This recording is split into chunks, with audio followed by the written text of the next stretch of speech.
The air hung heavy with the scent of smoke, a grim reminder of how quickly life could change. Sarah stood on the hill just outside of town, her guitar strapped to her back, staring down at what had once been her home. Now, it was a charred skeleton of its former self, engulfed in the fiery chaos that had swept across the valley in the span of a single unforgiving night. It had started with the winds. Fierce, relentless, they tore through the canyons, whipping sparks into a frenzy. The first flare erupted at the edge of the forest, just a glimmer at first, a fleeting threat.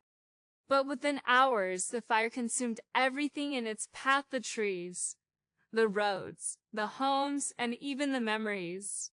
Sarah had been at the Rusted Strings, the local dive bar where she played most weekends. Her music, a mix of folk melodies and modern trap beats, drew a small but loyal crowd. That night, she had been in the middle of a song, her voice soaring over the strumming of her guitar, when the first alarm sounded. Evacuation orders, someone shouted, their voice trembling. The room descended into chaos as people scrambled to leave.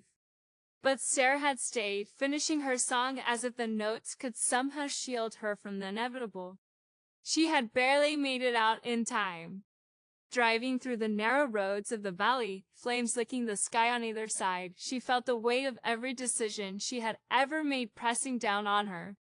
By the time she reached the hill, the town she had grown up in was nothing but a glowing inferno.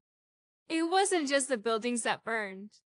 It was the life she had built: late nights playing music for strangers who became family. The quiet mornings spent hiking the hills, the laughter that echoed through the town square during summer festivals. Now, standing in the ash-laden breeze, Sarah pulled her guitar around to the front of her and began to play. Her fingers danced across the strings, her voice breaking through the silence. The melody was raw and aching, a reflection of the devastation below. But it was also a song of resilience. For even as the fire consumed everything she had known, it couldn't take her spirit. It couldn't silence the music that had carried her through heartbreaks, losses, and now this. As the last note faded into the night, Sarah made a promise to herself: she would write a song for her town, for the lives lost, and for the hope that still flickered like an ember in her chest. California Fire, she whispered, the title forming on her lips as tears streaked her soot-stained face. It wasn't just a song. It was a reminder that even in the darkest of times, there was beauty in the ashes and the promise of something new rising from the flames.